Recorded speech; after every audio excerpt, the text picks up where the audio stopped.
the things that they have gone through. Church now has become so monotonous, it has become so comfortable for people that we sometimes enter into the sanctuary not recognizing that other people have come through struggles, turmoils, and troubles, and some have been worse than we are. If you be honest, you must admit to yourself that although you have done everything within your power to come into the house of God, somebody came in with a challenge, and it was not easy. They had to fix themselves, although they have testings and they have trials, they have situations and they have circumstances. They had to put themselves together. They had to leave something undone. They had to move situations and change things around just to come into the house of God. So it is easy to underestimate the power of what it took to get to where you are. The old saints used to sing a song. While we don't sing it any longer, it is still prevalent to this day. We have come this far by faith, leaning on the Lord, trusting in His word.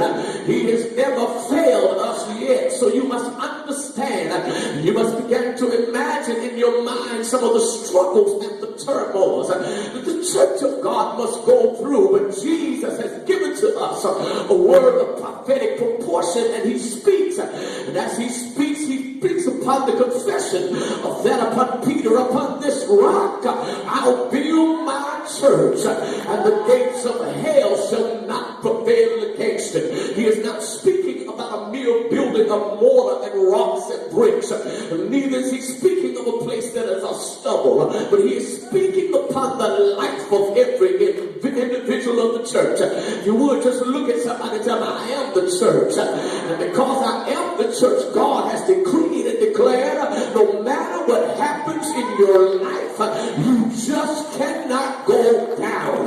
Satan is mad because he thought the last test and the last trial was going to take you out. But I come to remind you that Isaiah is right, and no weapon formed against you shall be able to prosper. Lord, I feel a preacher. Somebody better pray for me. So I come this afternoon to tell you, church of God, that while you're moving in the things of God, sometimes the enemy will try his best to try to confuse your situation and get you to get caught up on your circumstances and even on your situations. He'll try to get you depressed over stuff you cannot change. But you must understand that the hand of God is in operation of your life, and no matter what's happening right now, He's already promised that all things must work together for your good because you love God. I need you to have out somebody tell it's going to work in your favor. And I don't care how bad the situation gets and how rough your trouble may be going in. I come to tell somebody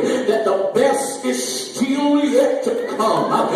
Even though you had to experience some tests and some trials, we must take a hold of what Paul says. For I heard him declare that the testing and your trials must work in you a far more exceeding weight of glory. And so I come to tell every person that's in this house, although you come through the struggles and your tests, although you come through hard times of depression and times of frustration, God has delivered you to such a time as this, and it's going to be better now than you've ever seen before, because God is simply up to something. I can see Him standing on the premises of who He is.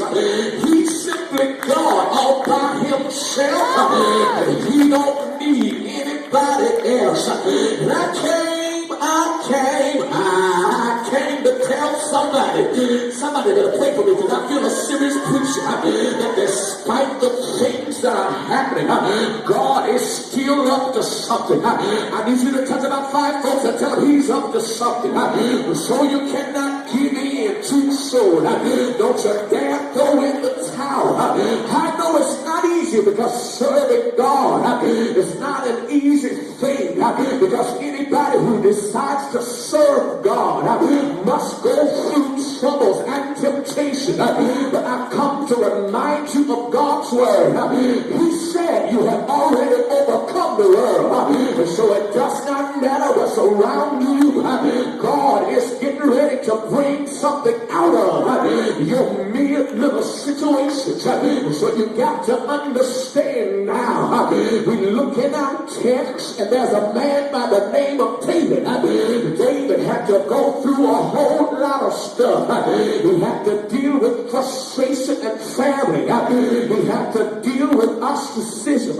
He had to deal with family turning against him. He had to deal with having enemies. Even one time, David declared, it was not my enemies that approached me. It was some of the same folks that I depended on. It was some of the same folks I leaned on. It was some of the same folks I helped. It was some of the same folks that I gave a word of encouragement to. It was some of the same folks that I helped along the way.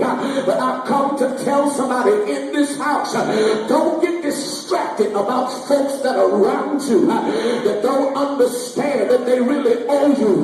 Because some folks will live in ill face and they'll begin to get frustrated because they don't understand that every person in this place is just a tool in the plan of God. I need you to lean on somebody. Tell them, I need you and you need me. Lord, y'all ain't leaning on nobody. Lean on somebody. Tell neighbor, I need you and you need me. Because we can do more together than we can do apart. And so God places us on the premises. Look at how he formulates the church. He says that any two of you will trust and agree. Lord, I need you to touch somebody beside you. Tell them, that's me and you. God has already promised to be in the midst of every situation. I heard him declare in the Old Testament, one of you can chase 1,000, two of you can chase 10,000. But then he asked the question, how can